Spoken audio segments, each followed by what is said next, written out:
Hello दोस्तों, welcome to mint automotive.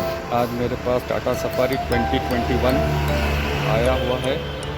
ये गाड़ी में प्रॉब्लम ये है कि इसका चूहा वायरिंग कर चुका है। हमने इसकी वायरिंग चेक करी है। ये देखो,